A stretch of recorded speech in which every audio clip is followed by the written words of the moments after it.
그림을 한번 보시고 히브리서를 한번 보시겠습니다. 히브리서 11장 36절을 한번 보시겠습니다. 또 어떤 사람들은 잔혹한 조롱과 채찍질의 시련도 받았고 더욱이 결박당하고 감옥에도 갇혔으며 돌로 맞고 톱으로 켜지고 시험을 당하고 칼로 살해되었으며 양의 가죽과 염소의 가죽을 쓴 채 유리하며 궁핍과 고난과 학대를 당했느니라. 세상은 그들이 살만한 데가 못 되었으므로 그들은 광야와 산속과 동굴과 토굴에서 유리하였느니라. 이 사람들이 모두 믿음을 통하여 좋은 평판을 얻었으나 그 약속들을 받지는 못하였으니 하나님께서는 우리를 위하여 어떤 더 좋은 것을 예비하사 우리가 아니고서는 그들이 온전케 되지 못하게 하셨느니라. 그 앞에 있는 그림하고 어떻습니까? 어울리는 것 같습니까?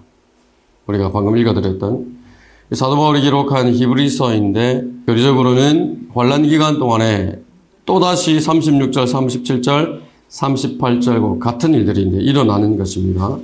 역사적으로는 이미 사도 바울이 있었던 때에 이런 일들이 있었던 거예요. 또 우리가 지금 살펴보는 교회사에서 암흑시대라고 불리는 두아티라, 그 다음 나오는 사대교회 시대, 이 기간 동안에 이제 이런 일들이 있었던 겁니다. 앞에 보시면은 지금 뭐 하고 있습니까? 사람을 이런 길다란 꼬쟁이에 달아놓고 밑에서 불을 태워서 이 화형이라고 해야 됩니까? 뭐라고 그래야 됩니까? 이렇게 잔인하게 그 열기를 받으면서 죽어가게 만드는 것이죠. 우리 앞에 있었던 퍼가모 교회 시대에 어떤 일이 있었습니까? 교회와 국가가 결탁을 했죠. 콘스탄틴이라고 하는 황제가 교회를 총감독하는 감독의 우두머리로 등극을 해서 이 교회들을 다 자기 입맛대로 쥐락펴락했던 것들을 우리가 알고 있습니다. 이 두아티라 교회 기간 마찬가지입니다. 여기 앉아있는 이 사람 있죠. 앞에 앉아있는 왕관을 쓰고 있습니다. 그 바로 옆에 앉아있는 사람은 머리에 그 교황이 쓰고 있는 그 두건을 그렇게 쓰고 있습니다. 그죠? 이것은 교회와 국가가 얼마나 이제 밀착이 되어 있는가 하는 것을 그림을 통해서 이렇게 보여주는 것입니다. 이 두아티라 기간, 그 다음에 나오는 사대 기간, 우리가 중세 암흑시대라고 불리는 이 기간 동안에는 교회로부터 이단, 그렇게 낙인이 찍히면 국가로부터 사형수, 이런 언도를 받는 것과 똑같습니다. 그런 시기였던 것이죠. 교회가 국가를 통해서 사람들을 통제를 하고 감독을 하고 있던 그런 암흑시대라고 불리는 이 기간 동안에 두아티라와 사대 기간 동안에 그리스도인들이 박해를 받는데 서머나 기간 동안에는 로마에 의해서 10번 황제들에 의해서 10번의 국가적인 박해가 있었던 걸 보았지 않습니까? 이 지금 우리가 살펴보게 되는 이 두 기간 동안에는 그때보다 훨씬 더 많은 사람들이 이 종교 로마, 카톨릭이라고 하는 로마에 의해서 박해를 받는데 기록에 의하면은 약 5천만 명 정도가 가톨릭에 의해서 5천만 명 정도나 되는 그리스도인들이 살해를 당했다라고 기록이 남겨져 있습니다. 두아티라는 500년부터 이제 1000년 기간 동안의 교회사 시대를 말합니다. 두아티라라고 하는 이름의 의미가 이제 고통의 향기라고 합니다. 고통의 향기. 이름이 의미심장하죠. 고통의 향기. 중세 시대, 암흑 시대라고 불리고 극심한 박해 시대라고 합니다. 교회와 국가가 결탁을 해서 교회라고 하는 것은 카톨릭을 말합니다. 성도들을 이렇게 대대적인 박해를 했던 고통의 향기가 영광의 향기처럼 뿜어져 올라갔다라고 불리는 그런 시대가 두아티라 교회 시대입니다. 이 사람이, 이 여자가 이제 누구냐?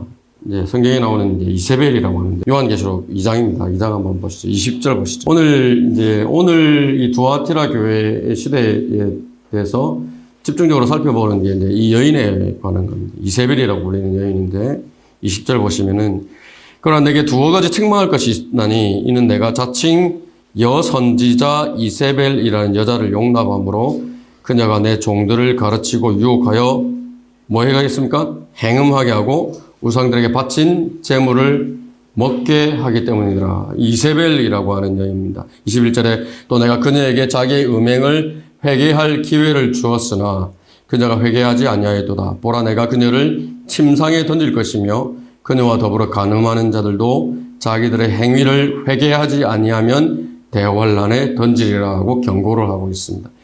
이세벨입니다. 이세벨은 누굽니까? 누구의 아내였습니까? 아합의 아내였습니다. 그 이스라엘 왕이었던 열왕기상 16장의 아합의 왕이었는데 누구의 딸이었냐면 시돈 왕이었던 엣바알, 이름의 의미가 뭐냐면 바알의 남자라고 하는 이름을 가진 왕의 딸이었습니다. 이스라엘 왕인 아합과 결혼을 했는데 오면서 시집을 오면서 뭘 가지고 왔느냐? 바알을 가지고 왔습니다. 우상 숭배 가지고 와서 바알 제단을 만들어 놓고 하나님을 섬기는 하나님의 선지자들을 다 죽였던 사람이 이세벨입니다. 이 교회 안에 바알 숭배를 가지고 온 것이 누구였습니까? 로마 카톨릭입니다. 우상 숭배를 가져온 것이. 그래서 이 구약의 이세벨은 신약의 로마 카톨릭을 예표를 하는 인물입니다. 로마 카톨릭, 바알 숭배의 현대적인 표현이다라고 이렇게 보시면 됩니다. 뭘 했느냐, 이 시대에 이 로마 카톨릭에 의해서 교황제도, 유아세례, 또 침례에 의한 중생, 모르는 표현 없으시죠? 미사, 마리아 숭배, 성인 숭배 이런 것들을 가지고 왔습니다.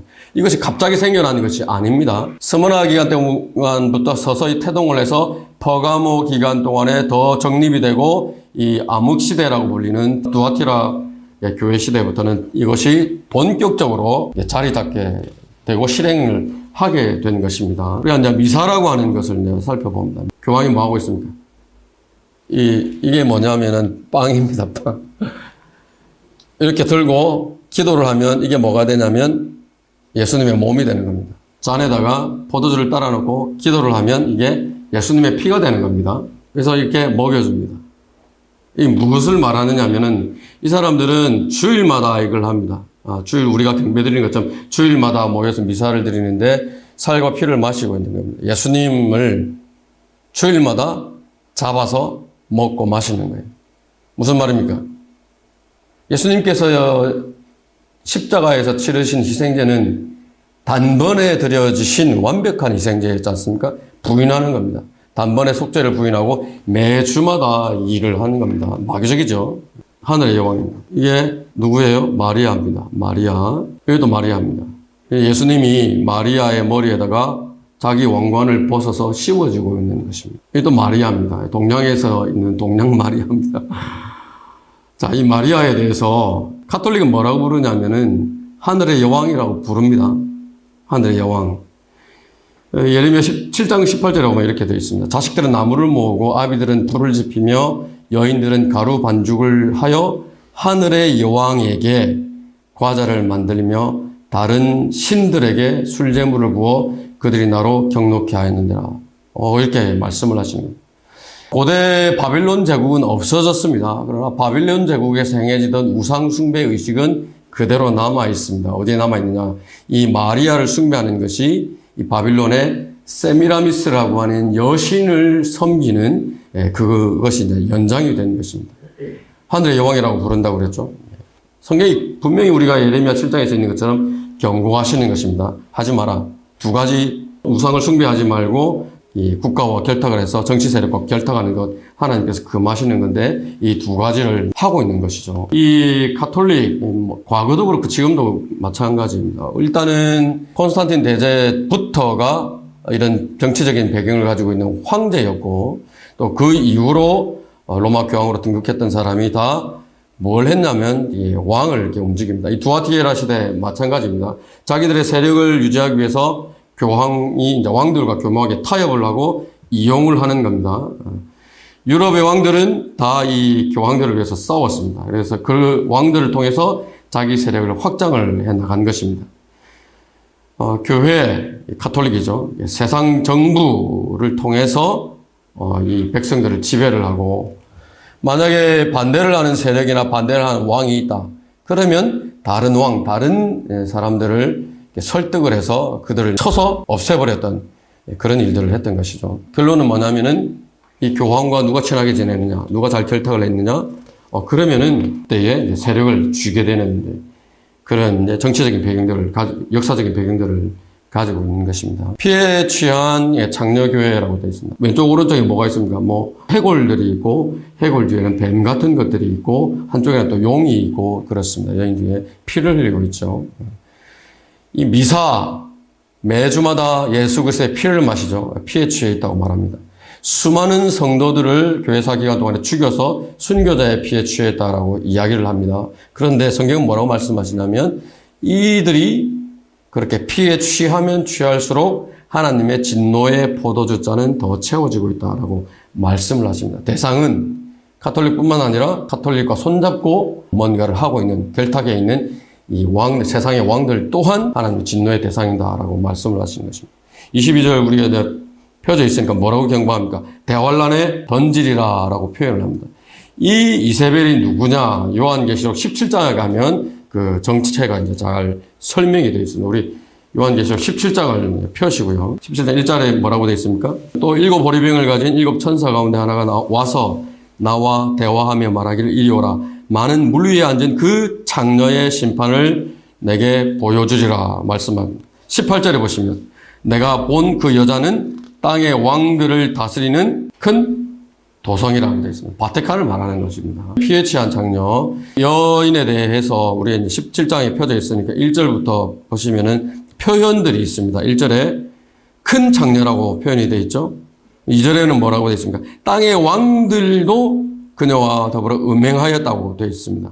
그 다음 절에는 땅에 사는 자들, 왕들뿐만이 아니죠. 땅에 사는 자들도 그녀의 음행의 포도주에 취하였다라고 설명을 하고 있죠. 4절에 보시면 그 여자는 자주색과 주홍색 옷을 입고 금과 보석과 진주로 장식하고 손에는 금잔을 가졌는데 그 잔은 가증스러운 것들과 그녀가 행한 음행의 더러운 것들로 가득 찼더라. 이 잔이 이 가증스러운 것들, 음행으로 가득 찼다라고 묘사를 하고 있습니다.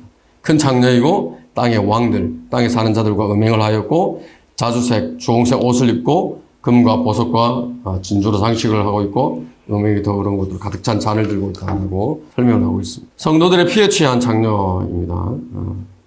요한계시록 17장 펴져 있죠. 18절에는 우리가 아까 봤습니다. 이 정체가 큰 도성 바티칸이라고 했습니다. 18장 24절을 한번 보시죠. 18장 24절에 선지자들과 성도들과 이 땅에서 살해된 모든 사람들의 피가 그녀 안에서 보였느니라 말합니다. 여기 앞에 이제 그림 한번 보이시죠. 여기 피에 취한 럭커먼 목사님이 그린 그림. 이게 뭐냐면은 철갑처녀라고 부르는 고문 도구입니다. 이 관처럼 생겼는데 안에는 이 못들이 빼곡하게 박혀 있습니다. 이 안에 못들이 박혀 있어서 그리스도인을 잡아서 넣고 닫아버리면 못이 등 앞과 뒤를 다 찔러서 피가 이렇게 밑으로 쏟아져 내립니다. 근데 이거를 럭커먼 목사님이 뭐를 갖다 씌워놨냐면 마리아상, 아주 이제 고상하게 보이는 마리아상을 이렇게 더 씌워 놓은 것입니다.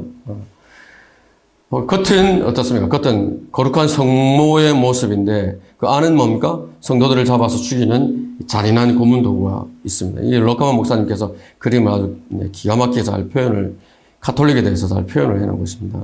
내가 본 그 여자는 땅의 왕들을 다스리는 큰 도성이라고 했죠. 살해된 모든 사람의 피가 그녀 안에서 보인다고 말씀을 하셨죠. 또 민족들이 그녀의 포도주에 취해서 미쳤다라고 말씀을 하시는데 이것은 예레미야서 51장에 한번 보시죠. 예레미야서 51장 7절에 보시면은 바빌론은 주의 손에 있는 금잔으로 온 땅을 취하게 하였도다. 민족들이 그녀의 포도주에 취하였으므로 뭐라고 되어 있습니까? 그 민족들이 미쳤도다라고 표현을 하고 있습니다.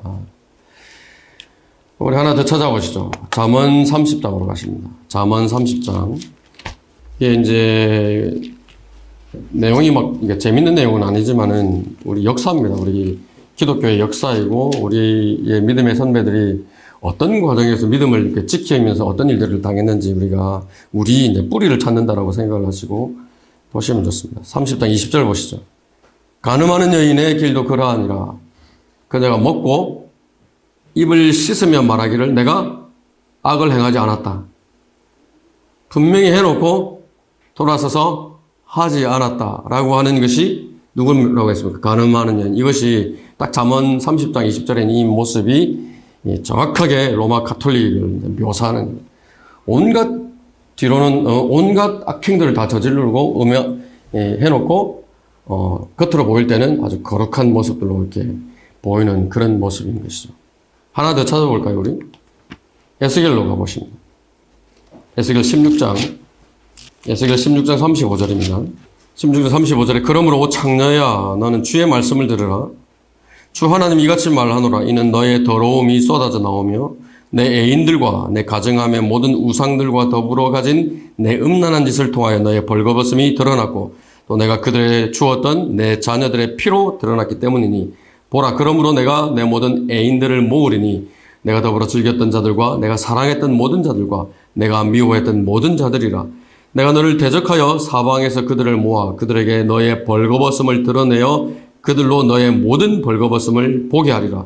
내가 너를 심판하리니 마치 혼인을 파기하고 피를 흘린 여인이 심판받듯 할 것이며 내가 진노와 질투의 피를 내게 주리라 라고 말씀을 하고 있습니다. 여기 성경은 이 로마 카톨릭에 대해서 또 동조했던 세력들에 대해서 반드시 심판하실 것이다 라고 이렇게 말씀을 하고 있는 것입니다. One World Religion이라고 작년 2022년도에 세계의 하나의 종교라고 하는 컨퍼런스도 아니고 세계 각계의 각층의 지도자들이 모여가지고 뭔가를 했습니다. 이 Human Fraternity for World Peace and Living Together 세계 평화와 함께 살기 위한 인간 우애 공동선언문이라고 하는 것을 채택을 했습니다.